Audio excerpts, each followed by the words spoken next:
Hi, everyone. So, this is going to be our last recording for the book Nightjohn. We are going to finish up the book today and read chapter 6 and chapter 7. If you remember from last time, chapter 5 was pretty brutal. Waller caught Sarnie learning how to read, and she was writing the word bag in the dirt, and Waller caught her. And as a result, Mammy was whipped. She was forced to stand all day in the hot sun with her arms in chains, shackled. And then at evening time, when all the slaves came back from working in the fields, she was then stripped naked and had to wear a horse harness and carry Waller around on a wagon.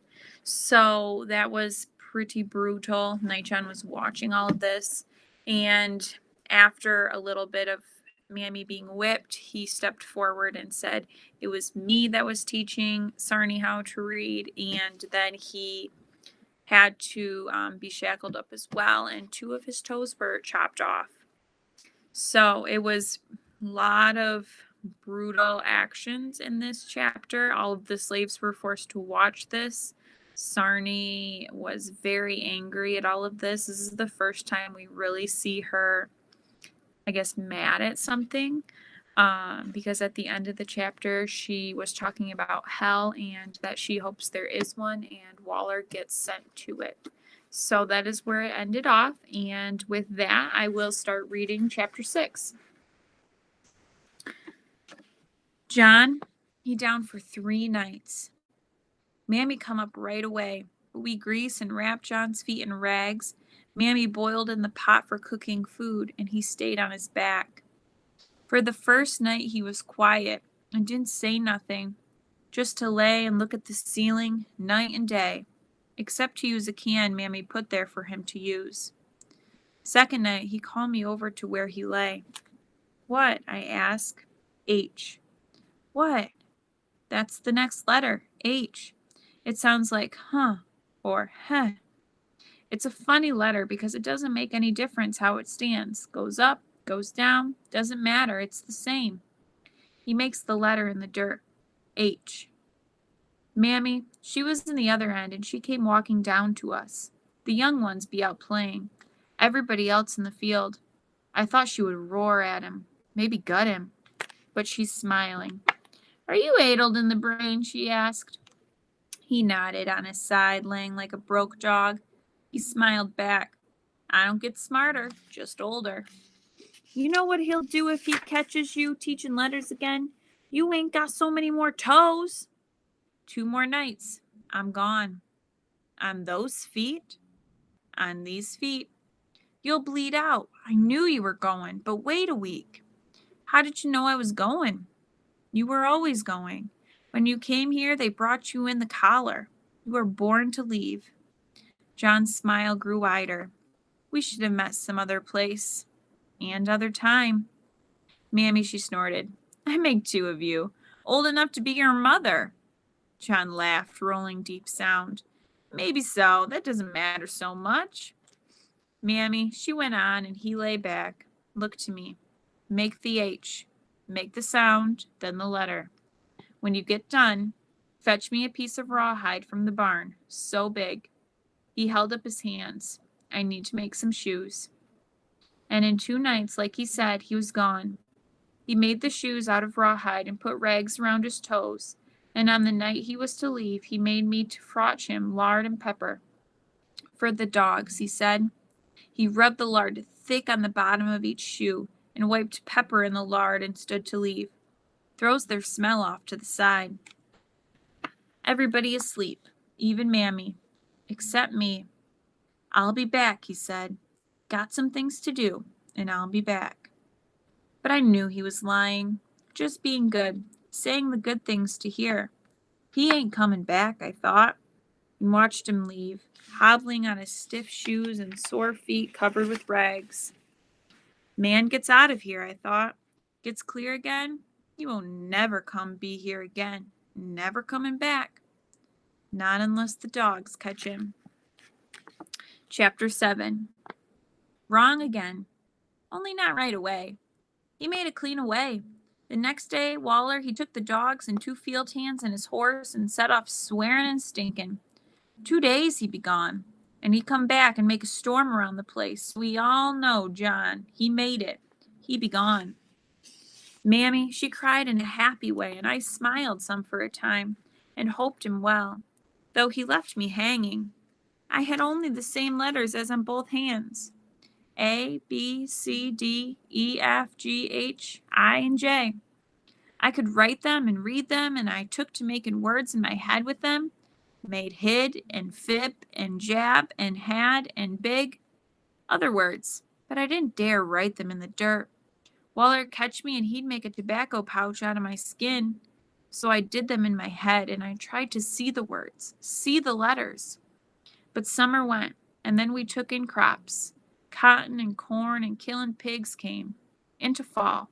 I still tried to make the letters in my head and the words. But my troubles came, and though I hid it, I knew they'd get to find it out and send me to the breeding shed. I was in a misery. Mammy, she worked to cheer me, but it didn't do any good. I was feared and worried day to day that I'd be found out. Come a night in the winter, leaves gone, pigs all killed, and hams hanging in the smokehouse. I sat in the dark in the corner of the quarters, wishing I could go back a season to where I didn't have the troubles. And I heard a sound next to me in the dark, and it was him, John. Be right there, next to me. Come on, he said. What? Follow me. We got to go so you can get back before first light. Go where? He smiled, took my hand, led me to the door. School. We got to go to school. Don't you want to learn the rest of the letters? But, and we go. I was never off the place, been only once to the fields where the corn and cotton grow. John, he'd take me across the fields, out the other end into thick trees, down into some brushy ditches along the river. Suddenly, he stopped. It be pitch dark. Any light from the stars can't get through the trees and brush, and we stand for 2, 3 deep breaths. Then I smell it. Smoke. Faint smoke. And John, he leads me down a ditch until we hit a wall of solid brush. The smoke smell is strong now. Stink of pitch burning. John, he whistled like a catbird, and there was a rustle of brush, and then a slit of yellow light opened, and he pulled me into the brush. Inside the brush. There is light, bright yellow from 3 pitch torches being held by 3 people. But there's more people there, same as all on one hand, thumb and the one next to it on the other. They're all smiling at me. I don't know any of them, but they're all smiling. Short boy comes up to me. We're from over the hill at the Stankin' place, 2 from there and the rest from Placers. I didn't know nothing about those places, but I smiled back. You all know John from before? He nodded. He come at night. Tell us to learn some letters, then tell us to come here, to school. I didn't know what a school was, what it was supposed to be.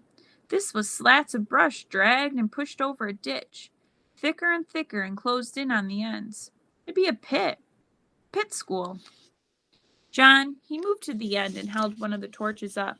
In the other hand, he held a book. I'd seen a book. Saw one of the women at the White House looking into one.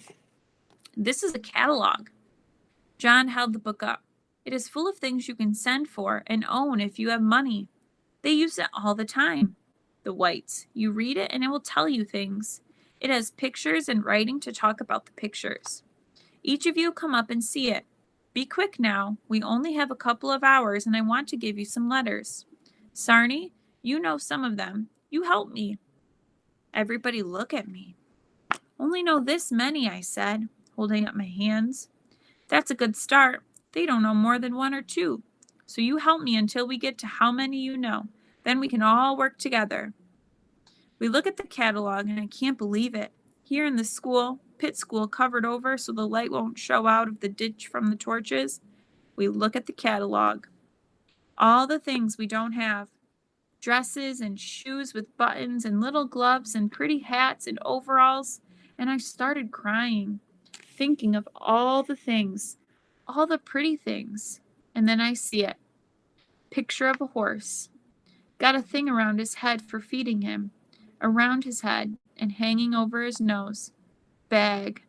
Says it right there, under the picture. There's other words, but right there it says to me, bag. I know this one. I pointed out the word to John. This one right here. It is bag. That's a bag on a horse's nose. He laughed. Loved the laugh. Same deep black laugh, like night thunder. Soon, Sarnie, you'll be able to read them all. All of you will. Now let's start so you can get back. And we do. I take a stick, rub some dirt clear, and draw the lines in the dirt for 3 of them who watch. A. Feels good to write again. So, that is the end of Nightjohn. I'm not going to talk too much about it. Join in on my class next, and we'll discuss some more of it, but it probably didn't end how you were necessarily expecting it to, so let me know some of your thoughts on this. Did you expect it to end this way? Did you like the ending? Did you not like the ending? If you didn't like the ending, how would have you liked it to end? It kind of leaves you on a cliffhanger, right? You don't really know what happens to Nightjohn or what happens to Sarnie. We know she's going to school now to learn. We know Nightjohn got away and he's teaching other people, but we don't really know what happens. And remember, that's an open ending. So with that, I'll leave you, and I hope to see you in class again. Bye-bye.